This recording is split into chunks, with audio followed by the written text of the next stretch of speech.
Bonjour, je suis Alban Thomas, l'administrateur du système d'information du programme scientifique Cellune, système d'information que l'on nomme également SI Cellune, et que je vous présente en quelques minutes. Tout d'abord, si vous ne connaissez pas l'adresse de SI Cellune, le plus simple est d'utiliser votre moteur de recherche, de saisir Programme Cellune. Normalement, le site du programme scientifique devrait être dans les premiers liens. Ce site est en fait un des composants de SI Cellune, une des portes d'entrée privilégiées. Elle contient notamment une entrée avec une page dédiée au système d'information qui va vous présenter et vous permettre d'accéder aux autres composants du système d'information. Il y a d'une part le catalogue, dont on parlera plus tard, et le portail cartographique, où on va maintenant. Ce portail cartographique est une application web qui permet d'afficher des données avec une dimension géographique. Plusieurs de ces données sont affichées par défaut. Ce sont généralement des données de contexte que l'on voit sélectionnées ici. Il y a les barrages, le réseau hydrographique et plein d'autres.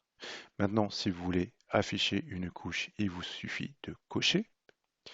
Vous voyez quelques données disponibles au sein du programme parce qu'on s'est focalisé sur les suivis à long terme qui sont centralisés au sein de l'Observatoire Cellune. Donc, si nous voulons afficher par exemple l'observateur photographique du paysage, vous voyez les points s'afficher. Si vous vous posez des questions sur l'observatoire Cellune, sachez que le lien est disponible ici avec une page web dédiée. Vous pouvez jouer sur l'affichage des couches en jouant par exemple sur l'opacité. Vous pouvez aussi changer l'ordre d'affichage de ces couches.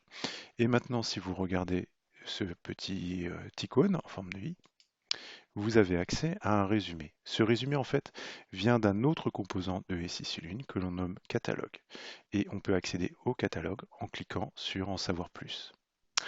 Là, vous avez en visu la fiche de métadonnées complète, avec bien sûr le résumé que l'on a déjà vu, mais cette fiche permet plus de choses. Elle permet de visualiser la donnée en cliquant sur la petite icône.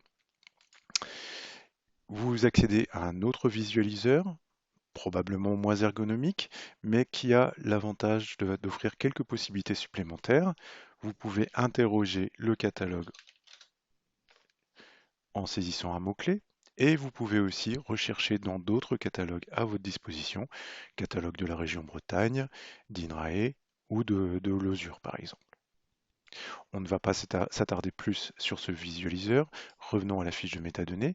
Cette fiche de métadonnées permet également de télécharger la donnée associée dans des formats ouverts, soit shapefile pour le format géographique, soit CSV pour le format textuel. Donc le catalogue est un catalogue de métadonnées et de données.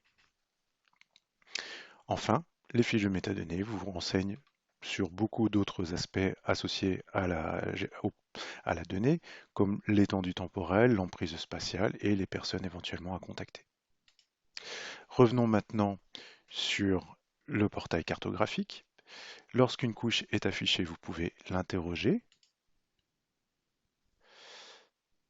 Vous voyez par exemple que pour l'observatoire photographique, vous avez accès aux photos qui ont été prises à intervalles réguliers et qui permettent de rendre compte de l'évolution du paysage depuis quelques années maintenant.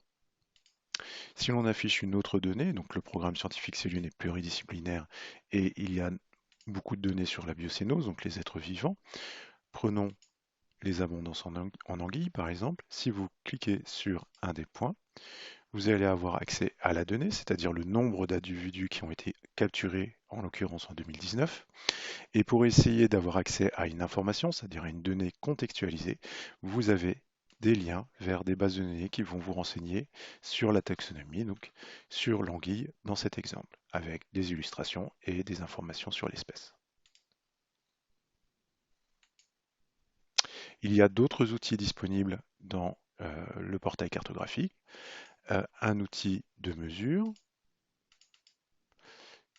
la possibilité d'exporter la carte actuelle sous la forme d'une image, et probablement plus intéressant, la possibilité de créer une adresse Internet qui va ouvrir le portail cartographique avec la sélection des données que vous aviez faites. Donc là, pour échanger avec vos collègues, c'est un outil assez pratique. Pour terminer avec le portail cartographique, il y a une page d'aide si vous voulez en savoir plus. Et cette page d'aide est à l'image de SIC Lune, c'est-à-dire un travail qui n'est pas encore achevé et qui va s'étoffer. Donc n'hésitez pas à la consulter, à consulter le site vitrine, et je vous remercie pour votre attention.